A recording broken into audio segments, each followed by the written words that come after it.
ఈ వీడియోలో నేను ఏరుశనగ గుళ్ళు చిక్కీలు ఎట్లా చేయాలని చెప్తా. దానికోసం ఫస్ట్ మనం ఒక ఏరుశనగ గుళ్ళు తీసుకొని దాన్ని మంచిగా ఫ్రై చేసుకొని దాని మీద ఉండే తొక్కు అయితే తీసేయాలి. ఆ తర్వాత ఏరుశనగ గుళ్ళు పప్పునేమో 2 హాఫ్స్గా చేసి పెట్టుకోవాలి. ఆ తర్వాత మళ్ళీ ఒక బాండ్లీ తీసుకొని దాంట్లో ఒక గ్లాస్ ఆఫ్ బెల్లం వేసుకొని కొంచెం నీళ్ళు వేసుకొని మంచిగా దాన్ని పాకం వచ్చేలాగా బాయిల్ చేసుకోవాలి. ఇప్పుడు పాకం వచ్చిందని ఎట్లా తెలుస్తుంది అంటే, ఒక చిన్న ప్లేట్లో నీళ్ళు తీసుకొని ఈ సిరప్ని ఆ ప్లేట్లోకి వేసుకోవాలి.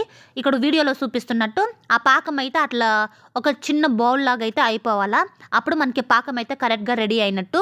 ఆ తర్వాత ఆ పాకంని అయితే మనము వడకట్టుకోవాలా. దాంట్లో ఏమైనా చిన్నవి ఏమైనా ఉంటే రాళ్ళు అట్లా ఏమైనా ఉంటే వెళ్ళిపోతుంది.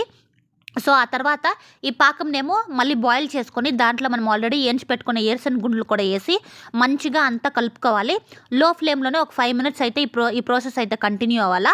ఆ తర్వాత ప్లేట్లో కొంచెము వెన్న లేకపోతే నెయ్యి పూసుకొని మనము ఆల్రెడీ రెడీ చేసి పెట్టుకున్న ఈ ఏరుశనగ గుళ్ళు ముద్ద అయితే దాంట్లోకి వేసుకొని మంచిగా స్ప్రెడ్ చేసుకొని బాక్సెస్గా కట్ చేసుకొని తినేయచ్చు.